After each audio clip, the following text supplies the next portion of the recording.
이 시간에는 우리 열왕기하 살펴보도록 하겠습니다.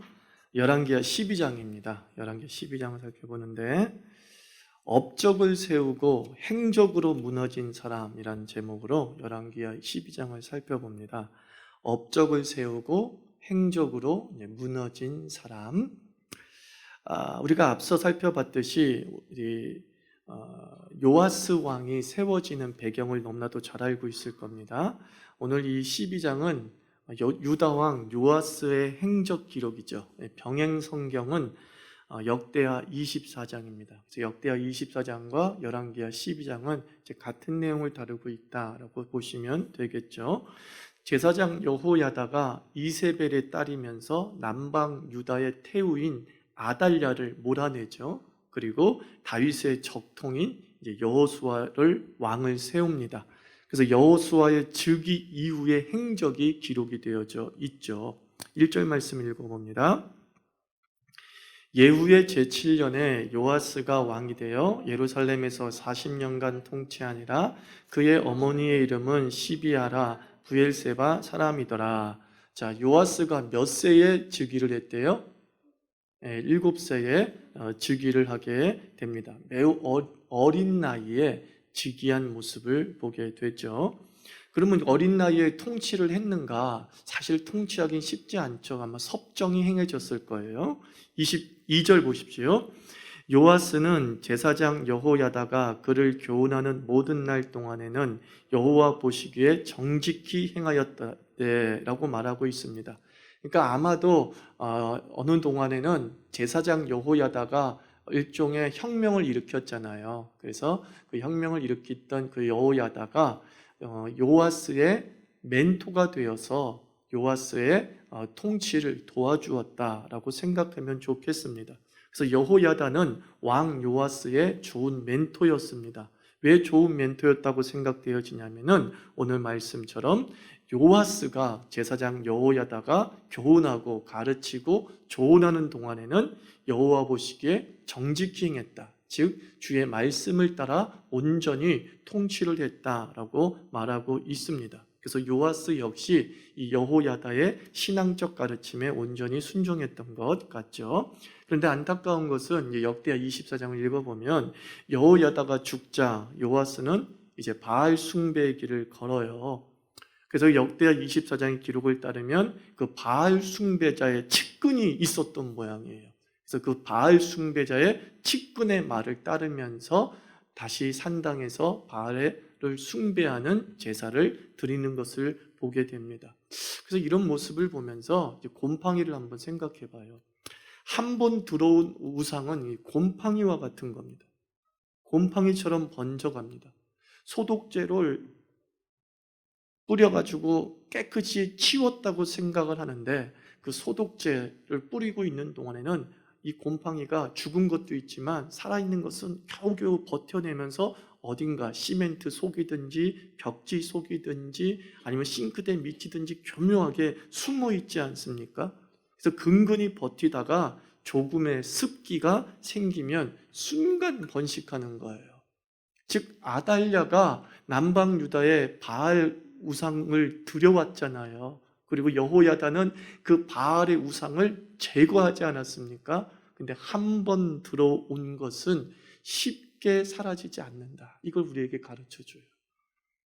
부정한 것 한 번의 허용이 인생의 발목을 결국 잡는다는 거예요.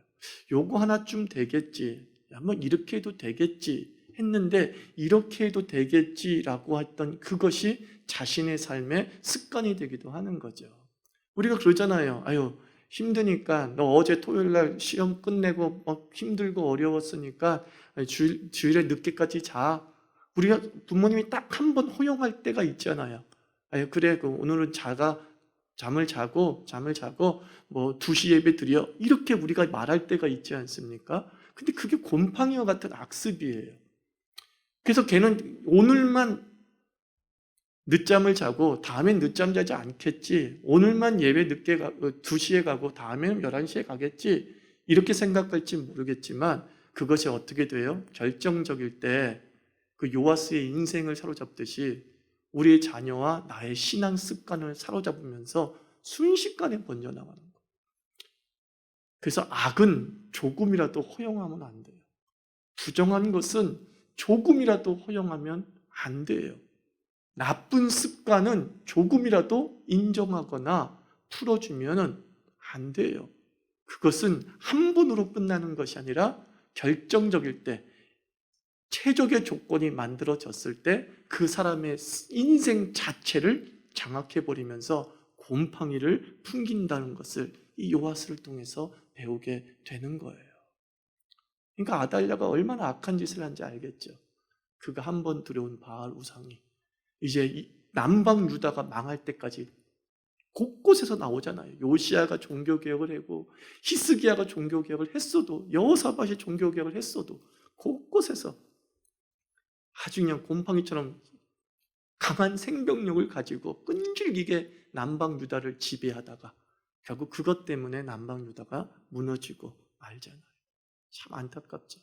한 번, 악한 것은 한 번이라도 허용하지 말지. 나쁜 습관은 한 번이라도 허용하지 말지. 이것이 우리의 단호한 신앙 태도이고 신앙 교육이어야 됨을 우리가 꼭 명심해야 됩니다. 그러면 그 숨은 곰팡이가 무엇이었는가? 3절 보면 다만, 이거요. 다만 산당들을 제거하지 아니하였으므로 백성이 여전히 산당에서 제사하며 분향하였더라 라고 말해요.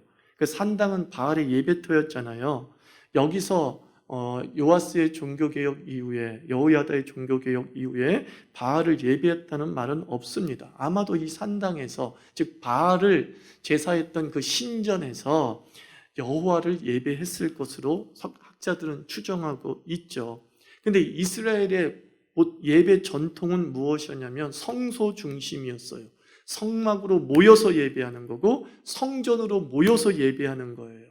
즉 예배의 중앙화가 이스라엘 예배의 어떻게 보면 전통이고 원칙이었습니다. 그래서 제사는 오직 성전에서만 드릴 수 있는 거예요. 오직 성소에서만 드릴 수 있는 거예요.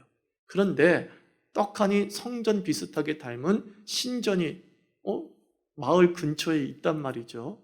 그래서 그들은 그곳에 가서 여호와를 예배를 드렸던 거예요. 여호와를 예배를 드렸던 것.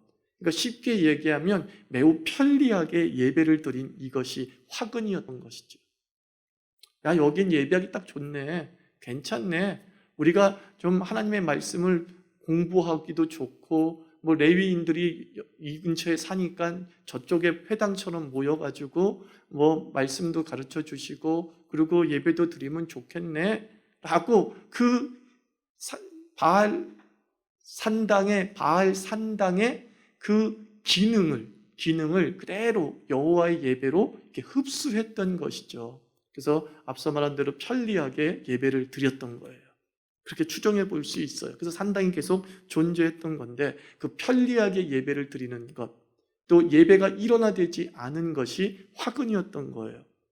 우리가 코로나 2달 회집 예배 중단을 하면서 가정에서 온라인으로 모니터를 보면서 예배를 드렸습니다. 그때 제가 부탁한 게 뭐였죠? 비록 온라인으로 예배를 드리지만 일찍 일어나십시오. 세수하십시오. 화장하십시오. 예쁜 옷 입고 정결하게 해서 모여서 예배를 드리십시오. 저렇게 부탁을 드렸잖아요. 마치 우리가 11시에 모이는 예배처럼 동일하게 예배를 드리기를 부탁을 했어요. 왜 그래요? 온라인 예배는 편해요. 누가 보는 사람이 없어요. 그래서 예배 드리는 신용만 할 수 있는 거예요. 그래서 자기의 마음에 평안은 누려요. 나 예배 드렸어. 나 주일날 예배 드렸어. 라고 하면서 자신의 마음의 평안만 얻죠. 그렇게 예배를 드리면서 우리는 예배의 태도가 흐트러지면서 하나님에 대한 경외심이 무뎌지게 되는 거죠. 그리고 우리가 그 흐트러진 그 틈을 통해서 마귀 곰팡이가 피어오르는 거예요.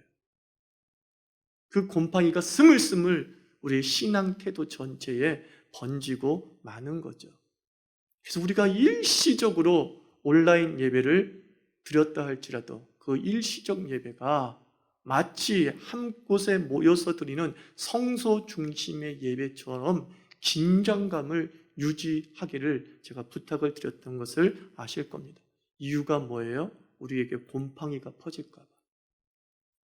악취나는 곰팡이가 퍼질까 봐 우리가 더 조심해야 된다라는 것입니다. 그래서 오늘도 혹시 온라인으로 예배를 드리시는 분 가장 정갈한 모습으로 우리 자유교인들은 예배 드릴 줄 믿습니다. 또 다음에 혹시라도 또 온라인 예배를 드려야 되는 부득이한 상황이 있으신 분들 산당에서 예배하는 것처럼 예배하지 마시고 나는 성소에서 예배를 드린다라고 하는 준비되어지고 그리고 애쓰고 노력하는 자세의 예배를 드려야지만이 이 곰팡이가 번지지 않는다라는 것을 우리가 꼭 기억해야 될 거예요. 이제 요아스가 주도적으로 좀 나이가 들었던 것 같아요. 이제 여호와 나와 함께 이제 성전을 수리합니다. 4절 5절 한번 읽어볼까요? 시작. 요아스가 제사장들에게 이르되 여호와의 성전에 거룩하게 하여 드리는 모든 은 곧 사람이 통용하는 은이나 각 사람의 몸값으로 드리는 은이나 자원하여 여호와의 성전에 드리는 모든 은을 제사장들이 각각 아는 자에게서 받아들여 성전의 어느 곳이든지 파손된 것을 보거든 그것으로 수리하라 하였으나 라고 말해요. 자, 요아스가 이제 성전을 수리하는데 솔로몬이 성전을 건축한 후에 130년, 140년 정도 흘렀고 또 아달랴의 성전 파괴 등으로 인해서 이 성전에 즉 솔로몬 성전의 훼손이 심했던 것 같습니다. 그래서 그 훼손된 성전을 복원하고 수리하기 위해서 일종의 모세 때 정했던 이제 성전세를 걷고 또는 기부금 방식으로 비용을 마련하고 또 제사장들이 개인적인 수입원이 있었던 모양이에요. 5절 말씀 보면 제사장들이 각각 아는 자에게서 받아들여라 이런 말씀이 있잖아요. 그러니까 제사장들이 각각 아는 자들이란 누구냐면은 한마디로 제사장을 좀 후원했던 그런 바울의 입장으로 따지면 루디아와 같은 그런 사람이 있었던 것이죠. 그렇게 성전세와 기부금과 또 제사장들이 개인적으로 받는 후원금을 모아서 성전 수리 비용을 충당하자라고 하는 계획을 세웠던 것이죠. 그리고 이제 실행에 옮겼는데 성전 수리가 전혀 진행되지 않았던 거예요. 자, 6절부터 7절 읽습니다. 시작. 요아스 왕 제23년에 이르도록 제사장들이 성전의 파손한 데를 수리하지 아니하였는지라. 요아스 왕이 대제사장 여호야다와 제사장들을 불러 이르되 너희가 어찌하여 성전의 파손한 데를 수리하지 아니하였느냐. 이제부터는 너희가 아는 사람에게서 은을 받지 말고 그들이 성전의 파손한 데를 위하여 드리게 하라. 이렇게 말씀하고 있어요. 자, 성전의 수리가 지체된 이유가 무엇이냐? 아주 좋은 일이잖아요. 근데 이 좋은 일이 왜 이렇게 지체되고 있었느냐? 그 중요한 이유가 제사장들이 성전 수리 비용을 횡령한 거예요. 성전 수리 비용을 횡령했어요. 그죠?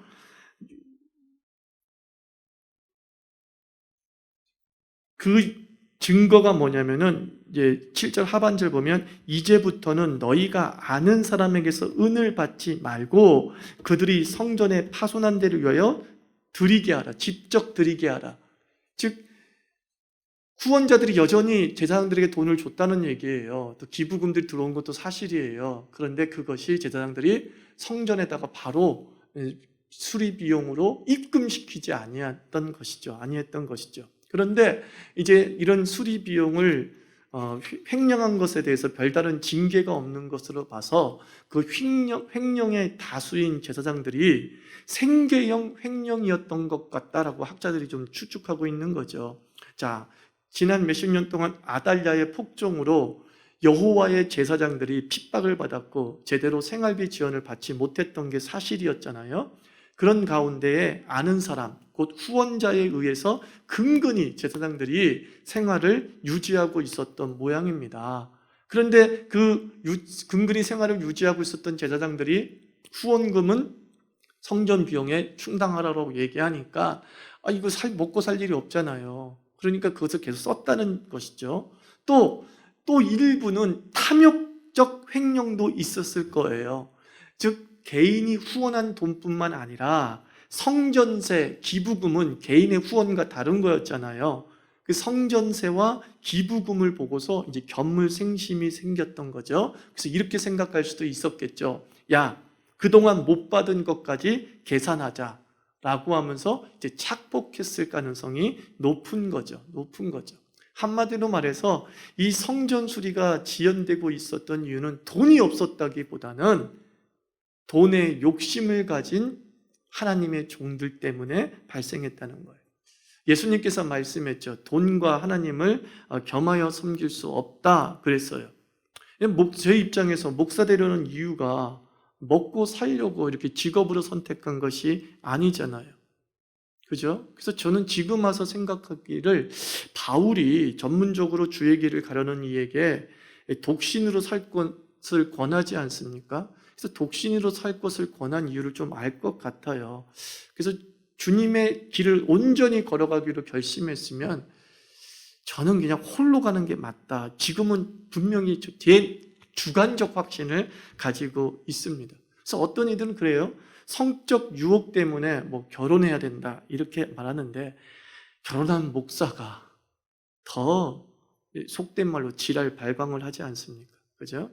그것은 개인의 인격과 마음가짐의 문제이지 결혼했다고 성적 문제를 안 일으킨다? 결코 그런 일은 있을 수 없다라는 거예요. 그러니까 하나님의 길을 걸어가는 사람에게 이 생계의 문제는 큰 유혹이 되는 거예요. 큰 유혹이 되는 것. 그래서 그 생계의 문제가 온전히 해결되지 않은 상황 속에서 주님의 길을 걸어갈 때는 이 돈의 유혹이 가장 큰 유혹으로 다가와요. 그리고 목양을 한다기보다는 어떻게 한 달에 생활비가 들어오게끔 만들어야 되는 정족수에 신경을 쓰는 일이 벌어질 때가 참 많더라고요. 그래서 하나님은 그 11조를 통해서 레위 지파와 제사장의 생활비를 보장해 주었잖아요. 성도들은 11조를 내라. 그리고 11조는 제사장들과 레위인들의 생활비가 되게 하라. 레위인들에게는 내가 기업을, 즉 직장을 주지 않는 대신에 하나님의 일에 전념하면서 백성들의 11조를 낸 것을 통해서 너희들이 생활하고 그리고 성막 공사를 감당하고 또 성막을 유지하라 이렇게 말씀했잖아요. 그러니까 하나님은 돈의 유혹이 얼마나 큰지 알았기 때문에 사명의 문제, 소명의 문제만을 가지고서 걸어가라고 하지 않고 그 소명을 충분히 감당할 수 있는 환경까지도 만들어 주셨어요. 하나님은 그렇게 부르신다고 저는 믿어요. 그 사람이 하나님의 전문적인 길을 걸어갈 때에는 그 전문적인 길에 전념할 수 있는 환경도 만들어 주신다. 그때 소명이라고 확신해도 늦지 않는다는 거예요. 근데 마음의 소명의 확신, 즉 내적 소명의 확신만을 가지고서 가다 보면 환경이 만들어지지 않을 때 우리의 마음과는 다르게 이 돈의 유혹은 너무 큰 거예요. 너무 큰 거예요. 그러면서 쉽게 굴복되는 일이 벌어질 수 있다라는 걸 이 요아스의 성전 수리와 관련된 제사장의 행적을 통해서 우리가 보게 되는 거죠. 그래서 성경의 기자도 횡령이 분명함에도 요아스가 별다른 큰 징계를 내린 기록이 없다는 걸로 봐서 충분히 이해가 됐던 거야. 먹고 살려고 하는 것 대다수는 그렇다는 것을 어느 정도 이해가 된 거예요. 그래서 좀 안타까운 측면을 가지고서 이제 넘어가요. 보세요. 요아스의 대책이 이제 8절부터 15절까지 나옵니다. 요아스의 대책. 그리고 16절도 그 대책이죠. 자, 요아스의 대책 8절부터 15절 읽어봐요. 시작. 제사장들이 다시는 백성에게 은을 받지도 아니하고 성전 파손한 것을 수리하지도 아니하기로 동의하니라. 제사장 여호야다가 한 궤를 가져다가 그것의 뚜껑에 구멍을 뚫어 여호와의 전문 어기 오른쪽 곧 제단 옆에 두매 여호와의 성전에 가져오는 모든 은을 다 문을 지키는 제사장들이 그 궤에 넣더라. 이에 그 궤 가운데 은이 많은 것을 보면 왕의 서기와 대제사장이 올라와서 여호와의 성전에 있는 대로 그 은을 계산하여 봉하고 그 달아본 은을 일하는 자 곧 여호와의 성전을 맡은 자의 손에 넘기면 그들은 또 여호와의 성전을 수리하는 목수와 건축하는 자들에게 주고 또 미장이와 석수에게 주고 또 여호와의 성전 파손한 데를 수리할 제목과 다듬은 돌을 사게 하며 그 성전을 수리할 모든 물건을 위하여 쓰게 하였으되 여호와의 성전에 드린 그 은으로 그 성전의 은대접이나 불집게나 주발이나 나발이나 아무 금그릇이나 은그릇도 만들지 아니하고 그 은을 일하는 자에게 주어 그것으로 여호와의 성전을 수리하게 하였으며 또 그 은을 받아 일꾼에게 주는 사람들과 회개하지 아니하였으니 이는 그들이 성실히 일을 하였습니다. 자, 어떻게 이제 이 중단된 그리고 비용 문제를 해결을 했느냐? 첫째, 성전 수리비 헌금의 일원화입니다. 자, 지금까지는 어떻게 했어요? 각 지역에 흩어져 있는 제사장들이 걷어서 가지고 오라 그랬어요. 그런데 이제는 어떻게 했습니까? 성전궤를 한 곳에 딱 만들어 놓고 그 궤에 직접 와서 어떻게 해요? 성전세를 넣고 그 궤에 직접 와서 후원금도 넣고 그 궤에 직접 기부금도 넣어라. 그러니까 성전 수리비, 헌금의 일원화, 그죠? 헌금의 중앙화를 일단 이루게 했어요, 제도적으로. 두 번째 뭡니까? 제사장 개인의 후원금도 직접 어디에 넣어라?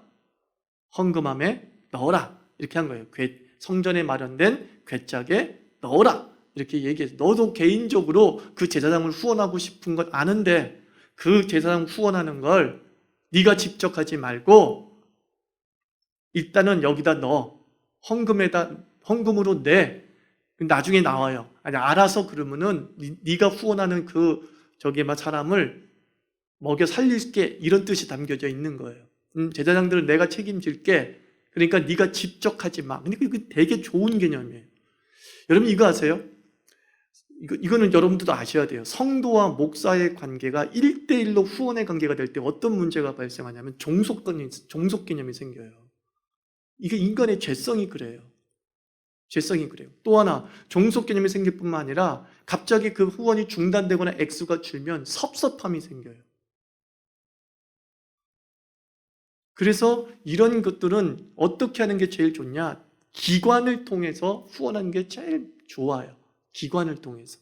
기관을. 예를 들면 내가 월 10만 원씩 누구를 후원하기를 원합니다. 그러면요, 자유교회에 10만 원을 내면서 제가 아는 누구 선교사가 있습니다. 그 선교사님에게 10만 원을 후원하기를 원합니다. 목적 헌금을 내는 거예요. 그럼 그 교회는 그 목적 헌금대로 교회 이름으로 보내주는 거예요. 그게 가장 이상적이에요. 그게 그 선교사님을 또한 살릴 수 있는 방법이에요. 그 선교사님이 누구 눈치 보지 않고 내가 누구한테 전화해가지고 아유 권사님 잘 있었어요, 장로님 잘 있었어요, 그 먼 곳에서 할 필요도 없어요.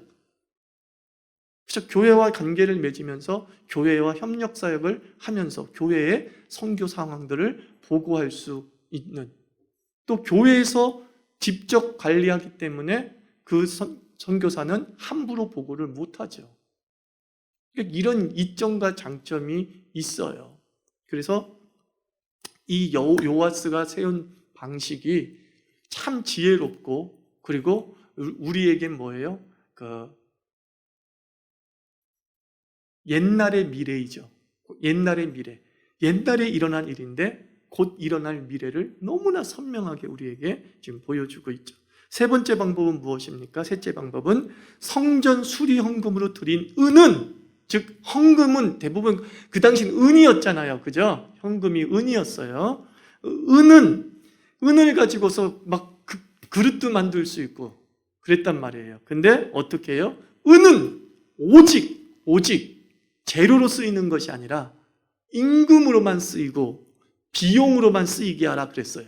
즉 무슨 재료를 샀을 때에 그 재료를 은으로 지급을 하고 그 재료를 가지고 일하는 노동자에게 은으로 뭐예요? 삭슬 지불하라, 이렇게 이야기했어요. 은이 재료가 되는 게 아니라 은이 돈이 되게끔 한 거예요. 돈으로만 기능을 해라. 너희들이 왜 그럴까요? 여러분 보세요. 은으로 주발을 만든다 그랬을 때 견물생심이라고 양을 줄일까요, 안 줄일까요? 줄일 수 있어요. 그러면서 쏙 1g 빼고 2g 빼고 100개의 그릇을 빼면 100g이에요. 금으로 100g이면 몇 돈이야 그게. 한 돈 2.5g이라 치면, 그죠? 2.5g 치면은 이게 몇 돈이야 이게. 그죠? 그렇게 견물생심이 생길 수 있으니까 제도적으로 다 견물생심을 일으킬 수 있는 모든 걸 막아버렸어요. 그리고 넷째 방법은 뭐예요? 정직한 재정위원을 세웠죠. 15절 보면 또 그 은을 받아 일꾼에게 주는 사람들과 회개하지 아니하였으니 이는 그들이 성실히 일을 하였습니다. 즉 이 재정위원들이 알아서 돈을 수집하고 그리고 알아서 재료비를 내고 알아서 임금을 지불했는데 굳이 그것을 감사할 필요가 없었을 정도로 너무나 정직하게 일을 행했어요. 야, 재정위원은 이런 사람을 세워야 돼요. 그죠? 재정위원은 이 정직한 재정위원을 세워야 돼요. 그래서 어떤 교회는요 재정위원을 세울 때 이렇게 부자를 재정위원으로 세운대요. 아니에요. 오늘 말씀은 뭐예요? 정직한 사람을 세워야 돼요. 재정위원은 정직한 사람을 세워야 돼요. 투명하고 깨끗한 그런 사람들을 좀 세우려고 노력을 해야 되죠.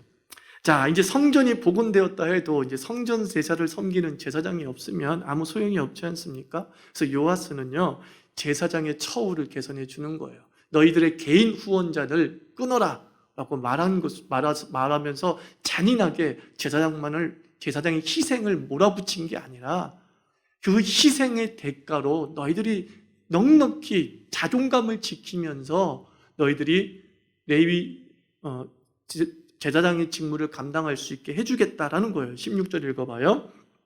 속건제의 은과 속죄제의 은은 여호와의 성전에 드리지 아니하고 제사장에게 돌렸더라 이렇게 말하고 있어요. 즉 한마디로 교회 안에 정당하게 들어오는 그 헌금을 가지고서 하나님의 사람들이 일할 수 있는 환경을 제공해 주었다라는 거예요. 그래서 너희들은 개인에게 굽신거리거나 개인에게 도움을 자꾸 요청하려고 하지 마라. 그러다 보니까 부패해지고 욕심도 생기고 제대로 양육 못하고 눈치만 보는 것 아니겠니? 그러니까 너희는 내가 일하게 해줄게. 원래 이거는 누구의 법이었어요? 하나님의 법이었죠. 근데 그동안에 요아스 때 이전까지 이게 제대로 지켜지지 않고 결정적으로 아달랴 때에 완전하게 이 하나님의 종들이 전무할 수 있는 환경이 파괴되었죠. 그러니까 결국 생존의 전략으로 부정하게 살아갔던 그 제사장들에게 이제 좀 자존감을 높여준 거예요. 니네들 마음 알아.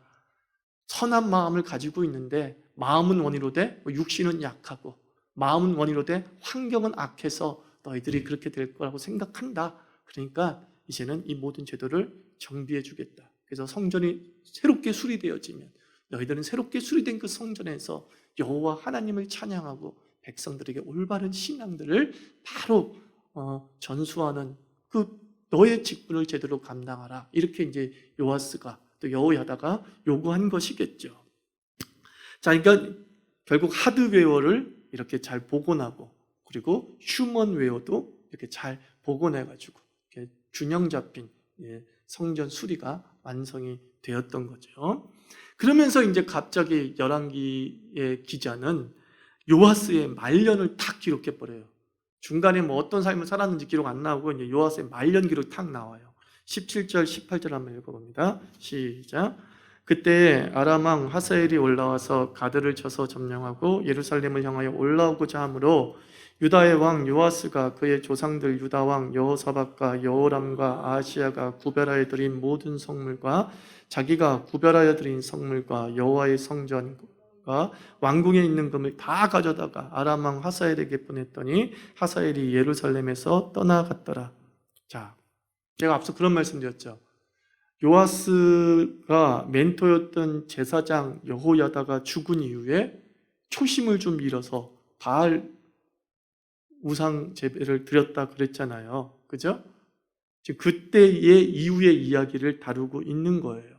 그래서 결국은 그가 어떤 일을 했어요? 성전을 수리하고 성전에 벗겨진 금박을 다시 입히고 또 성전의 기물들을 금으로 만들고 은으로 다시 잘 만들고 그리고 많은 헌금들이 자발적으로 들어옴으로 말미암아 여호와의 성전 곳간에 막 은도 넘치고 금도 충만했었어요. 참 멋진 초기 삶을 살았던 그 여호수아가 어느 순간 말년에 이제 아람이 침략해 들어왔어요. 그래서 그 아람과 치열한 전투를 벌이다가 밀리면서 예루살렘까지 도망을 갔지만, 예루살렘까지 침략해 들어오면 엄청난 사륙이 벌어질 걸 너무나 잘 알고 있기 때문에 조공을 바치기로 하죠. 아유, 내가 다 줄 테니까 이제 그만 우리 죽이지 말고 돌아가 주세요.